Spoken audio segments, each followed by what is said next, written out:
मथुरा वृंदावन में रविवार को अद्भुत नजारा देखने को मिला। वृंदावन के प्रसिद्ध रंगनाथ जी मंदिर से भगवान रंगनाथ की रथ यात्रा निकली। 60 फीट के इस रथ को खींचने के लिए श्रद्धालुओं में होड़ लगी रही। वहीं बाकी बिहारी मंदिर में श्रद्धालुओं को दर्शन के लिए घंटों इंतजार करना पड़ा। लोग परेशान नजर आए।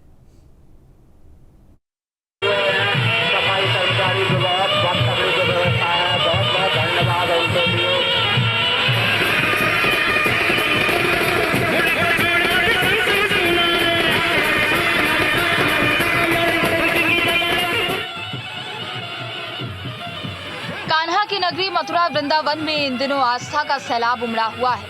वृंदावन में भगवान रंगनाथ की रथ यात्रा निकाली गई। 60 फीट ऊंचे रथ पर भगवान रंगनाथ जी सवार हुए। उत्तर भारत के बड़े रंगनाथ मंदिर से रविवार को रथ यात्रा निकाली गई।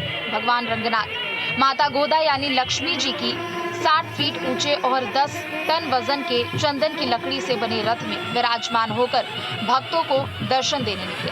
वहीं 60 फीट ऊंचे ठाकुर जी के भव्य रथ को खींचने के लिए भक्तों में होड़ लगी रही। श्री गोदा रंगमन्नारम राधा कृष्ण स्वरूपकम सर्वाभीष्ट प्रदम वंदे वंदनीयम सुराधवी। गोदा लक्ष्मी जी, मन्नार नारायण, ये दोनों राधा कृष्ण लक्ष्मी नारायण के ही स्वरूप हैं, जो सभी भक्तों की मनोकामना इष्ट को पूर्ण करते हैं। जिसका देवता लोग भी, सुरादेवी देवता भी अर्चन बंदन इनका पूजन करते हैं। यह श्री रंग मंदिर दिव्य देश है। यहाँ पांचरात विधि से पूजन होता है। यहाँ के जो प्रधान उत्सव हैं उसमें बैकुंठ उत्सव है, धनुर्मास उत्सव है, झूला उत्सव है, बसंत उत्सव है। उसी में ये ब्रह्मोत्सव है।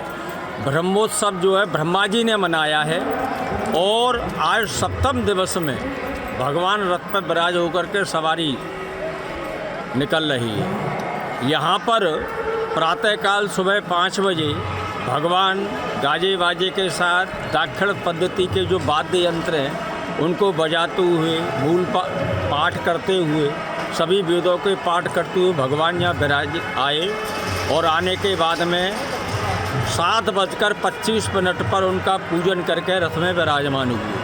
उसके पश्चात में रथ की यात्रा सुबह 7:15 बजे प्रारंभ हो गई। सुबह रथ के शीर्ष पर सोने से बना कलश और चांदी से बना छत्र स्थापित किया गया।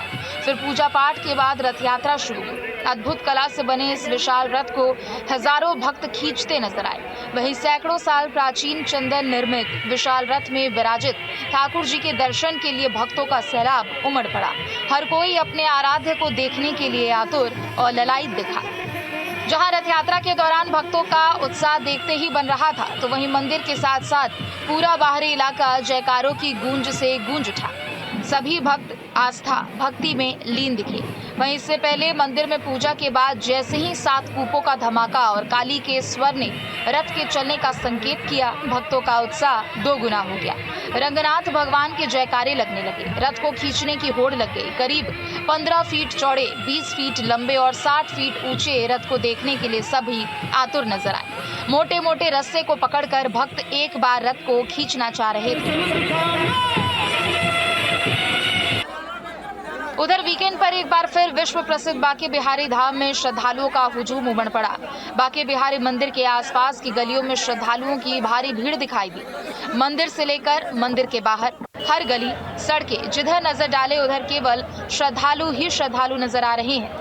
लंबी लंबी लाइन में खड़े भक्त अपने आराध्य के दर्शन के लिए घंटों इंतजार करते रहे। इस बीच भारी भीड़ होने के बाद भी मंदिर में बिना लाइन के ही वीआईपी दर्शन कराने का खेल चलता रहा, जिससे आम श्रद्धालु खासे परेशान नजर आए। लेकिन हमेशा की तरह एक बार फिर उनकी सुनने वाला कोई नहीं। इतनी भीड़ थी कि पैसे ले लेके तो ये लोग दर्शन करा रहे हैं। कोई 1000 रुपये ले रहा, कोई 2100 रुपये ले रहा, कोई 500 रुपये ले रहा, तो तब जाके तुम्हें दर्शन होंगे, वरना तुम्हें दर्शन नहीं हो सकते। कोई ऐसी फैसिलिटी करनी चाहिए, कम से कम लाइन ही बनवा दो। बच्चे भी भिज रहे थे, वो भी रो रहे थे, कई बच्चे दब चुके, चोट भी लगी पैरों में लोगों की, तो हमें नहीं अच्छा लगा। सब लोग कहाँ से आए? चंडीगढ़ से। कैसे दर्शन तो हो गए, पर इतना रश में कैसे? धक्का एकदम, एक तो धक्के में एक बच्चा ने देखो वो भी गिरेगा। पीछे वाले को देखो, पहले पुल वहाँ पे क्या हुआ था ना, लोग समझते क्यों नहीं है। यही तो गलती है। एक तो वहाँ पे भी कुछ अरेंजमेंट नहीं था, प्रयागराज में भी कोई अरेंजमेंट नहीं था, ये धक्के भी धक्के। अभी बच्चा मिलता हुआ बच्चा से नहीं कर रही है, बिल्कुल नहीं कर रही प्रशासन अपना काम ढंग से नहीं कर रही। वो खुद ही मिली हुई है इनके साथ, तो वो क्या करेंगी? बिल्कुल नहीं करते। वो इनके साथ खुद ही मिले हुए हैं, खुद मिले हुए हैं। कोई यहाँ से घुसता, कोई वहाँ से घुसता। दर्शन तो हो गए हैं, लेकिन हमने पैसे दिए और लेकिन इतना रश है कि बच्चा हमारा रो रो के देख लो कि क्या हाल हो गया। इनको लाइनें बनानी चाहिए प्रॉपर, जैसे खाटू श्याम मंदिर में इतनी प्रॉपर लाइनें हैं, लाइनों से सबके दर्शन हो रहे हैं, लेकिन हमारे नहीं हुए। तो अच्छे हो गए और भीड़ बहुत थी। प्रशासन को लाइनें बनानी चाहिए, थोड़ा नियम करने चाहिए पूरे। कितने दूर से आप आए, दर्शन ठीक से नहीं हो पाए? हाँ ठीक है। बाकी बिहारी मंदिर में हर वीकेंड पर ऐसा ही नजारा रहता है। हमेशा मंदिर के सेवायत, मंदिर प्रशासन, पुलिस प्रशासन पर सवाल उठता रहता है। व्यवस्थाएं सुधारने का भरोसा दिया जाता है, लेकिन हकीकत वही की वही रहती है। मथुरा से धाराजीत सारस्वत के साथ टीम न्यूज़।